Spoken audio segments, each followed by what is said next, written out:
Hi, Max. Hey, Paula. Good morning. Good morning. First, I thank you to everyone for tuning in on the first episode of the Dilly Dally. The debut. The debut. Thank you to our fans. Thank you to our friends. Thank you so much to anyone who has tuned in so far and also like leaving comments. Yeah. We're in public. Yeah. What was it like to have it finally out? It was cool. It was only like a few days that it was recorded and not out. Everybody who watched it was super kind. And people are requesting a world tour already. Yeah. What? Dilly Dally World Tour. Yeah. First destination will be Erfurt. Yeah. For Hansa. Coming to a park near there or in that city. Yeah. My mom loved the cover art. Oh, and we confirmed our ages from that cover art. When I first shared that childhood photo from Paula, I didn't know exactly how old I was, but I was 8 and you're 9 years. Which is in proportion to our age gap, like right now. So you're 2001, Yeah. I'm 2000. The cover art was definitely a really fun process to do. There's a lot of Easter eggs in it. My dad recognized the tree. Oh, really? The tree from our neighborhood, yeah. Okay, He's that's like, "Hey, good. I know that one." Yeah. If you're a Beaverbrook baddie. Yeah. Where are we today? We are in the Kanata Tech Park. Our university that we went to, Carleton, they have a co-working / like space here. And yeah, we're in their little yard at this moment. So you can see the trees, maybe people walking by as well. Yeah. It feels kind of like a high profile place to be. Like I've only ever looked at this place like through the windows like many times, but I've never actually come out here before. I think something I'd actually like to do in each Dilly Dally episode What? is describe like the outdoors here. You're like the wind. Yeah, what can I see, smell, hear, touch? Give us a report. A weather report. Just a second ago, it kind of smelled like burgers. And I think that's because the cafeteria is doing some like outdoor barbecue. Could be wearing a t-shirt, could be wearing a sweater right now. Both Yeah. would go. It's not too sunny. And it's September 18th today. Yeah, and like leaves are falling. I wonder if it'll be seen in the video. But Yeah, so I think the main thing that we want to talk about today is AI and brain rot, because we kind of touched on that in the first episode and that seemed to resonate with people. And we've been to 2 events in the last 24 hours that have both talked about AI. the first one was at Rita Rockcliffe. It was the Civic Imagination Lab. I thought it was interesting because there were policy professionals there, but also people in the arts, which I think is so important when it comes to imagining a future, which is what they're aiming to do with these events. Well, I thought the framing that one of the speakers, Monique, did, where when you hear the words civic and the word imagination, they seem kind of contradictory, because imagination is all about like limitless possibilities, and then civics is about like a constrained budget, having laws and rules that need to be followed, compromising, like making compromises to meet diverse needs. One of the other speakers, I think her name was Ray, she brought up grade 10 civics class. Yeah. Because like the word civic is coming up in technology more and more. And I think it's also come up in my master's studies in technology governance. I have a sense for what it means, but it's not what I thought it was back in grade 10 when I took that class. But what the workshop last night was trying to encourage was like hopeful visioning about what Ottawa could be like in 2050, and the adjectives they used were just, joyful, and regenerative. I enjoyed the event, and I'm curious to see where the lab takes their programming. Not long after, we went to see you at Kanata, which is our previous university's space here, and the event was AI and public trust. And the crowd here was mainly academia, I would say. Yeah. As someone who was enrolled in public policy at one point at Carleton, it kind of brought me back. Lots of big words. Paula asked a brave question. I was so brave today. Yeah, she was. There was one presenter that was talking about how you can use AI to simulate different policy situations. AI needs real user data to learn from. And I'm always very curious about where they get this data to run these simulations, because it could save money, but There's also like privacy risks, and just how do you connect with people in a research setting like that is something I'm curious about. The presenter was talking mainly about the open source data that's out there. He said like new Yeah, data sets from like Meta and Google were coming out each day, which I haven't really heard about.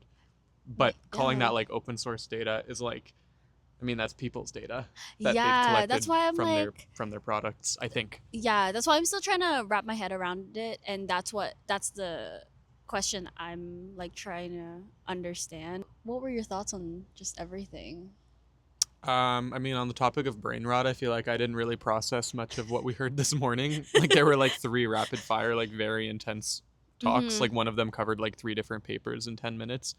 The two main speakers last night were artists, and the conversation about AI got pretty passionate. The reason that AI can generate stuff that looks like art or that we might perceive as art is because it is trained on the art of other people that's out in the public domain, and they've just scraped up and Yeah, trained their I guess models like on. that's the part like I'm still trying to understand. That needs humans to provide data to it so it's smart.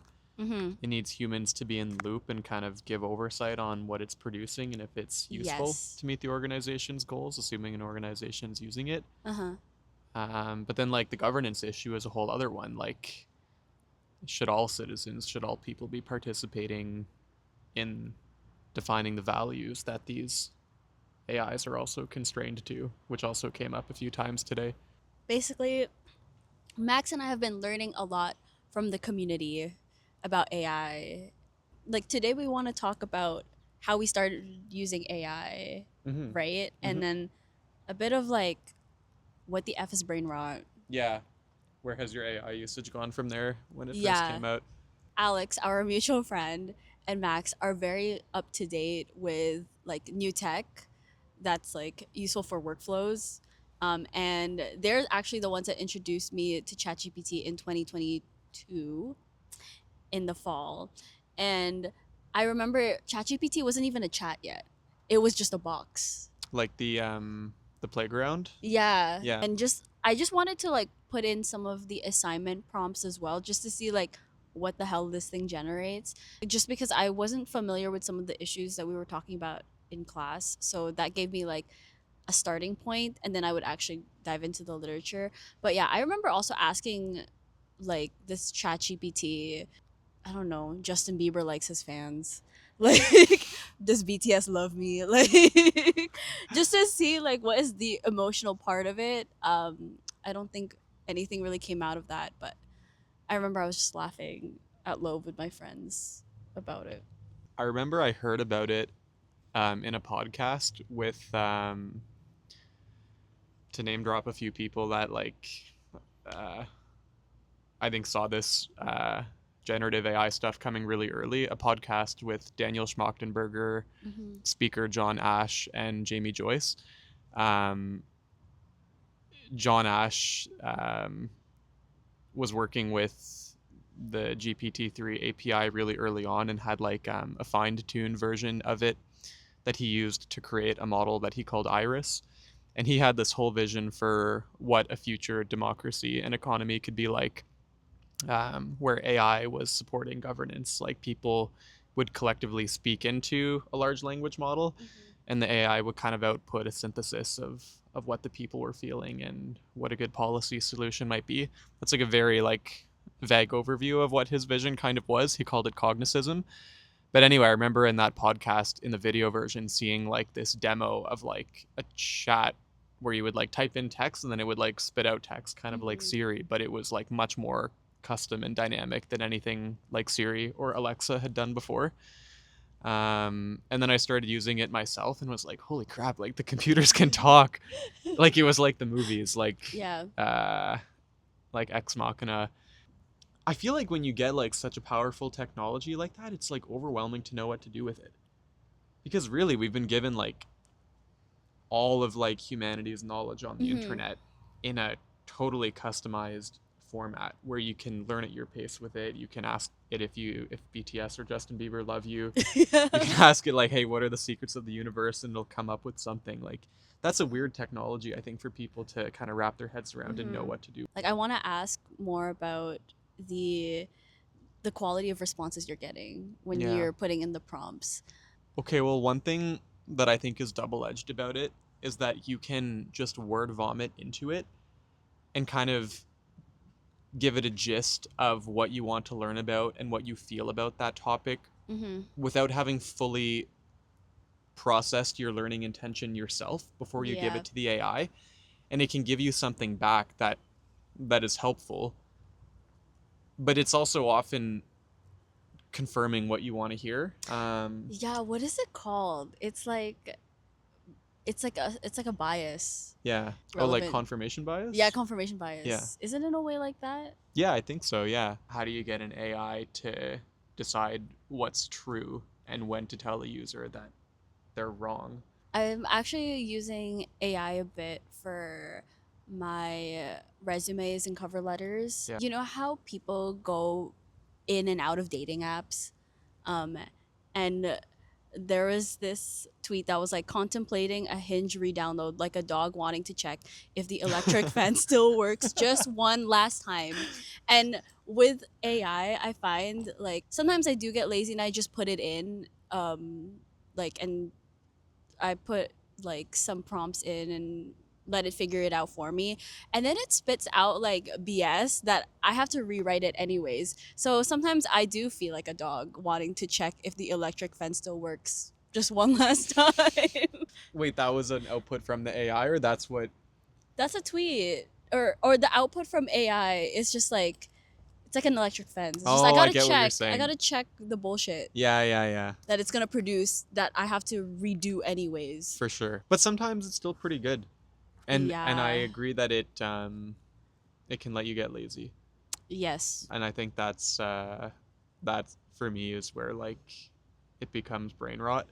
If you don't even know what you think about a topic before you ask the AI to Mm-hmm. help you write something about the topic, um, you're not learning at that point. And I think you're actually kind of doing the opposite Mm-hmm. because you're allowing an AI's outputs to not become your opinion, but you're presenting it as if it is your opinion. Yeah, and I think with learning, there's a bit of like friction to it when you're learning and you're not getting it the first time, and you get it, and then you move on to the next topic. There's a bit of like failure in it, and I think that when you're going through like little bits of like failure and then succeeding and failure and succeeding, that's how you learn best. Very close work with AI. Sometimes you're very much it's like the easy it's very easy that friction's not there for you to really resonate with because problems stick, like problem failures mistakes, those stick and you want to not do that again. But it just seems like this illusion that things are going well, you're Yeah, doing like you're learning great, you like the answers are there. they sound polished. Yeah. One experience I had with AI that I think actually did benefit my learning Mhm. was when I was taking a programming class in my bachelor's, and I used ChatGPT to kind of substitute the lectures that I weren't finding that helpful, and I would do like interactive learning with it. So I'd Mhm. show it an example of a problem that I was getting in class, or show it my syllabus or lecture slides, and it would give me practice problems to work on. And I ended up doing really well in that class. I think a lot better than I would have done if I were relying on the lectures. I find really helpful actually with French. Like there's certain concepts with specific levels, whether you're in B1, B2, and I would basically put them through like ChatGPT to let me know what the hell these like concepts are. And instead of like following a book from like front to back, I would actually just start with what I'm lacking the most, which I think ChatGPT does a good job with, for giving me that starting point. Do you ever Yeah. use it for visual stuff? No. Because I tried using Figma Make the other day. I think Mm-hmm. I told you about that. Yeah. But basically, like you type in what type of UI or wireframe you want, and it'll output like a mini app for you, basically. I haven't explored Figma Make, but I've used I think Lovable. Oh Have yeah, you heard that's of good. Oh that? yeah, that's like there's so much advertising for it on Instagram. Yeah, so that one is like you can prompt it and then it provides a website for you and the code for it. It was suggested by a friend who's like a software engineer, and it just helped me understand how websites work. to be honest. Like, usually there's a logo on the left, there's a menu here, it's just how you scroll. So I enjoyed that part. Okay, now how about brain rot? Are you brain rotted? Low key, Are you yeah, cooked? Are you bruh. chopped? I'm okay, Max. I'm like low key, like I can't do any more AI. All right, that's fine. AI crash out. I'm crashing out right now. All right, yeah, that's enough AI. That is enough What about AI. like social media brain rot though? I really like I love TikTok and Reels. Um Yeah. yeah. I never used to go on Reels, but then my friends from Europe, like especially Hansa, would just start sending me Reels all the time. And there was actually some good stuff in there. And now I feel like it's kind of a fun like curation activity where you're picking out like memes for your friends. And I Yeah. really get a lot of thrill and fun out of that. Like I think I'm hilarious, and I don't think everybody I send my reels to does. But I also feel like it adds like a layer to my relationships with some people. Mm-hmm. Like there's just some stuff that I see and I only know one person I can send it to and they'll enjoy it or appreciate it. Like, who do you send something to? Lauren, I Yeah. send Lauren weird stuff sometimes. My friend Elliot, like Mm-hmm. Meredith's youngest sibling, like we're often exchanging Fortnite memes because we like grew up Yeah. playing Fortnite together. With Theo and Lane, I send them things to do because we want to do really random things around Ottawa. To Emma, we talk about this specific K-pop group that just debuted. They're called Cordis. Yeah, I've seen you posting about them. Yeah, no, they give a similar vibe and like energy as BTS, which is really crazy to say. Are they a boy group? Yeah, they're a Okay. boy group, Yeah. but they're very like so hardworking. They make everything themselves. The Summer I Turned Pretty stuff that goes to Budget NA. How was the finale? Oh my god, I'm not gonna spoil too much, but just everyone gets some sort of ending, which is great. Hmm. But they are pulling up another movie, which is kind of like a Another movie? no, they're or sorry, they're pulling up a movie. So it's Okay. like it's gonna show their life after, Hmm. which honestly I love the Paris vibes. Period. Like How old are they in the TV show? 22, 23. Oh, okay. Yeah, guy's a doctor. Yeah, studying medicine. Yeah. She's living her life in Paris. Yeah, we watched the finale together as a friend group, and there's a lot of screaming. Like, this is why we needed the subtitles because everyone was like, ah, ah, so yeah, no, it was so chaotic.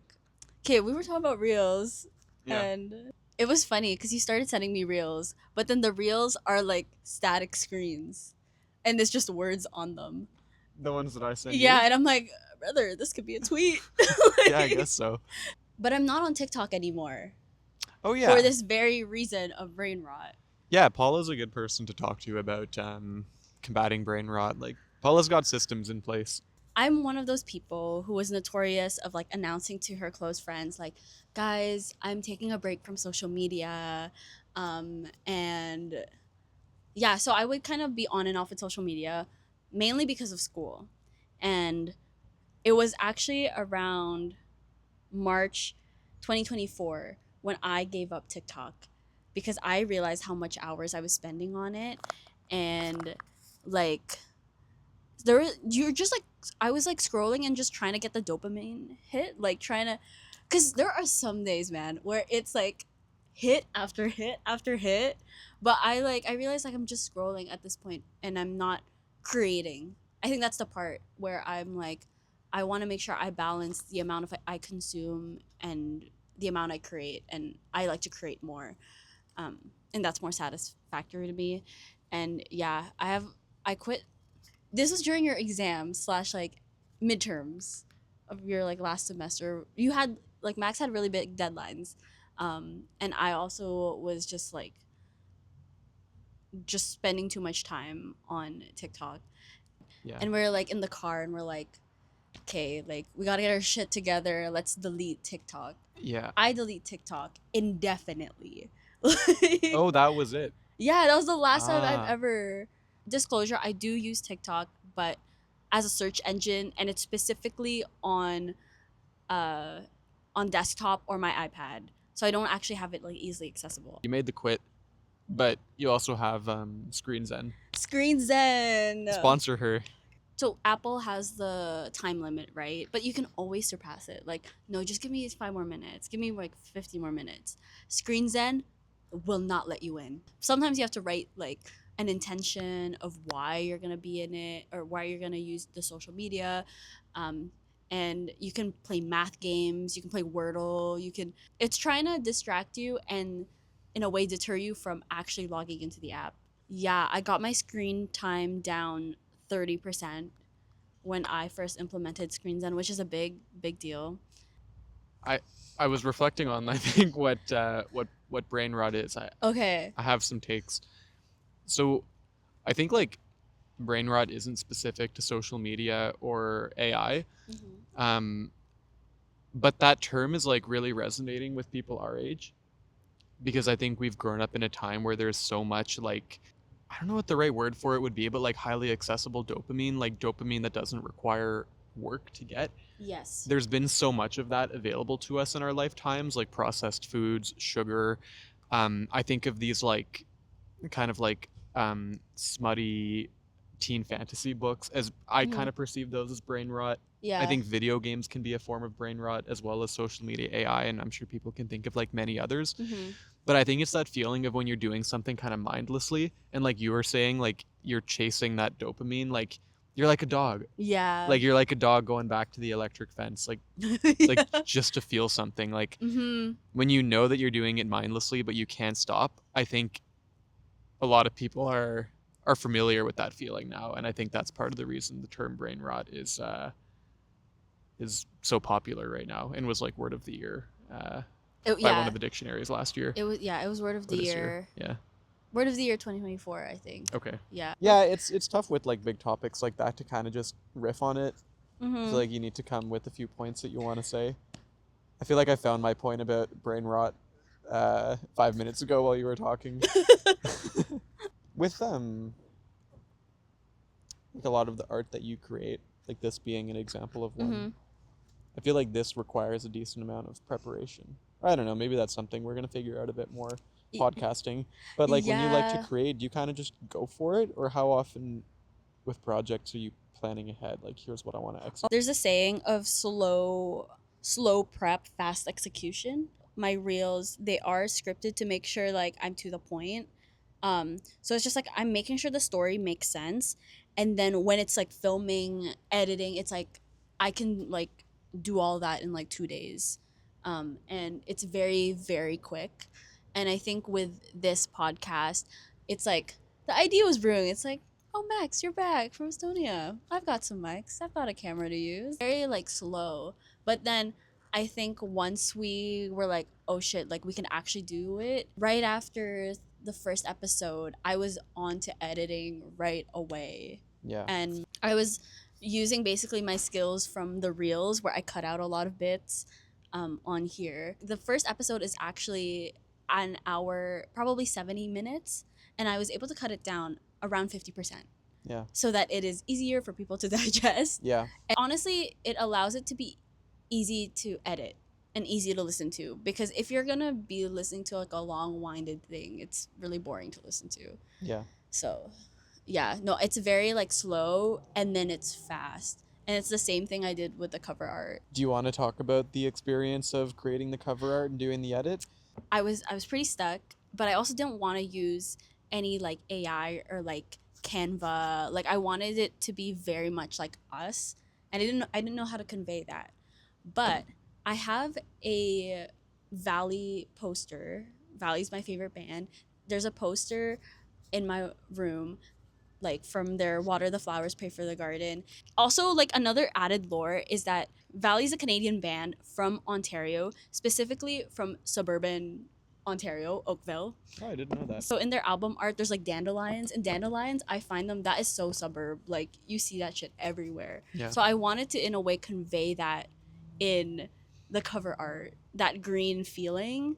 And Max and I always go on walks. And the reason why I have so many like pictures is because I put them on Strava. I love putting Easter eggs in. So I cut them into different strips, and made this collage essentially that looks like the Valley album. It's the same vibe, to be honest.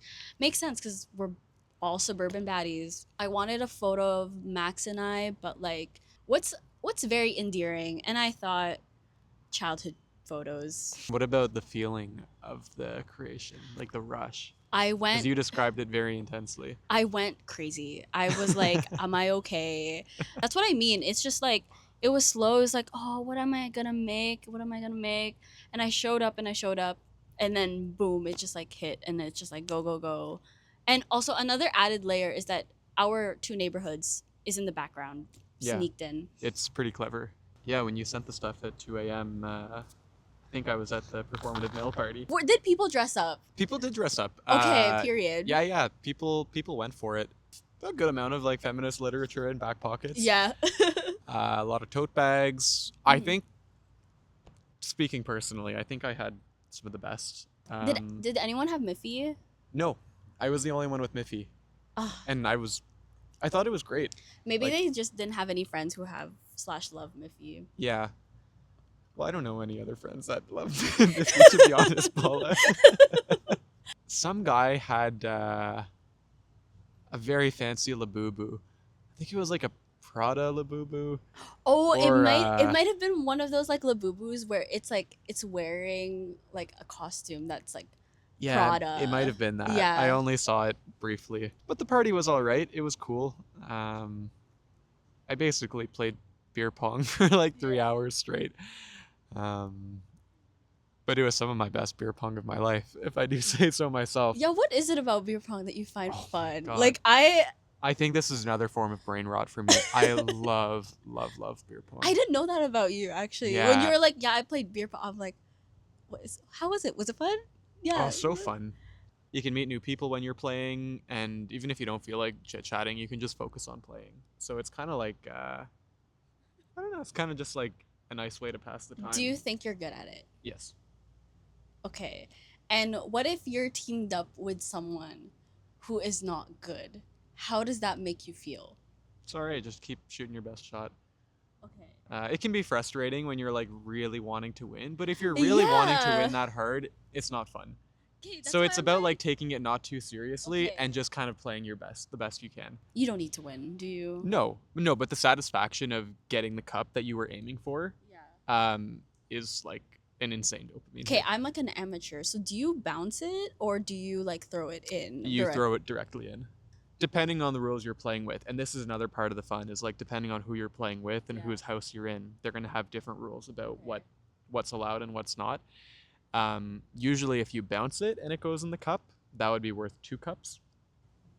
So, Is but that impressive? Like to bounce it and then personally, I don't bounce ever. I'm not I'm not that guy. Okay. Because also when you bounce, the person can swat it away, so you can kind of like play defense. Can you do that? Yeah. Like, I thought you have to just let them go. Nope. If it's bouncing, you can swat it, but if you're throwing it directly in, you can't touch it. Period. So there's like a lot of rules I to this. didn't There are know layers to this. that. I think like I didn't know that. I think the way people play beer pong says a lot about them. Okay, wait. Another thing Yeah. about beer pong. Do Yeah. you fill the cups With beer or with Oh. water or Well, like, okay, or first thing, what do you fill it up with?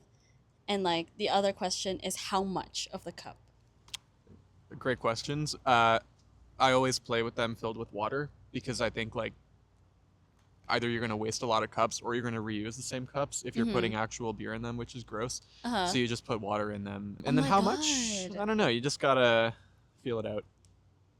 But you'll know if there's not enough. You can't really have too much though. Okay, Well, honestly, no, you're right. Because it's a bit unsanitary if like this ball is going at the floor of this party and then going into the cups of people and then you have to drink it. And the thing that I like too about it is like the game is not really about the drinking. Like sure it's a drinking game, Yeah. but I think for a lot of guys like and girls it's a sport. like we're Okay, in I it didn't like to know win it. that. Yeah. Yeah. Oh my gosh. Okay, now that you mentioned that it's water, I feel like I could play. Yeah. Have you never played? Oh, really? Okay. I've only played like maybe once, but it was like not memorable to say that I played it before. Yeah. Oh, you cooked for your family recently, didn't you? Oh well, like yeah, right after we recorded the first Yeah. episode, before I left, made some Brussels sprouts and mushrooms, like roasted in the oven, and sausages. Nothing too crazy. Yeah, which it all looked good. He Yeah, was Brussels preparing it, sprouts yeah. were pretty tasty, seasoned with some maple syrup and Dijon. Mm. Sounds odd, but actually very good. Also, if you like Brussels sprouts, or even if you don't, a good way to try having them is like pan fried with a bit of maple syrup and also bacon. It's not really the healthiest, but it's delicious. Okay, I think that's what I need to try because I think I had Brussels sprouts on their own, salt and pepper Like just roasted. roasted, yeah. Yeah, yeah, yeah. It's okay, but it was like I'd rather have broccoli. If you slice them really thinly, you can use them in a salad as well. Did you eat any good meals this week? Oh, you cooked. I thought, yeah, Yeah, you cooked I a banging cooked. looking meal. I cooked a shrimp bisque udon. What's a bisque? It's like a Uh, broth. bisque is like a soup. I had shrimp with the head on, and then I peeled all of it and then pan fried it with like carrots and onions and also garlic confit. So it was more of like a creamy garlic Mm. and creamy slash sweet garlic. I pan fried them like the shells. This is just the shells, and then I blend them, and then I like strain them so like there's no shells in the sauce. And basically the flavors that come from like the head of the shrimp brings us like really good like umami seafood taste, and then I added some cream to it, some butter, and yeah, that was it. Sounds really good. But you're not a shrimp person, are you? Not really. Like I didn't eat much seafood growing up as a kid, Yeah. but when I've tasted shrimp, I've never not liked it, but it's just not something we have in my house often and not something that I'd like order. Yeah. But I think I'd eat it more because I do like it. Like I would love Okay. to try that. You would eat a shrimp bisque. Yeah, yeah. Is that dish from a certain traditional cuisine or it's I don't know. I don't no? know anything. It's Okay. just I found a reel and I said, "Hell yeah." Yeah, yeah. Because udon is Japanese, right? Yeah, okay, that is because we didn't have any pasta. Ah, But okay. we had udon in the freezer. Got it. So I was like, "Okay, we'll just use that." Cool. That's fun. Is that how we're gonna end it? But yeah, anyways, thanks for tuning in. Yeah. Thanks. Everyone. Thanks, Dally Gang. Hey, Have a nice day. talk to you later. Bye. Bye. It's like how I end a Zoom call. Yeah. And Bye, that's, guys. Have a nice day. and that's the dilly dally. And you'll be going away for 2 weeks, so Yeah. Going to Bordeaux. sounds like how like a French metro system would say it. Prochaine arrêt, Bordeaux. Bordeaux. What I have learned in this editing process is I need to bring down the decibels of which I speak of which I laugh. I just love to kiki haha. That is just Do you know how many decibels you have to bring it down? Are you gonna try to calculate like it's been like I have to do -20. -20? But I was also thinking this morning when we were getting ready to do this episode, I think Mhm. my preference would always be to wake up and then do it first thing in the morning. I think doing an event and then trying to do this is more challenging than just doing it when you're fresh. When we recorded the first episode, I literally was like, Max, I woke up late and then I rolled out of bed and then got my camera equipment and then we just started and we started right away type thing. Creator crash out. I know. AI crash out. Literally. This is the vibe we're going Yeah, you should have for. let me lean back in this chair. Yeah, it was for posture. Where's Miffy from again? Miffy is from the Netherlands. Yeah, that's what I thought, but I She's- wasn't certain. She's Dutch. Okay. Yeah. Awesome. Okay. I actually have no idea how that episode is. I think the editing could be a big factor. I think you could like make that episode like 100 different ways. Yeah, okay. Is beer pong more interesting than AI, guys?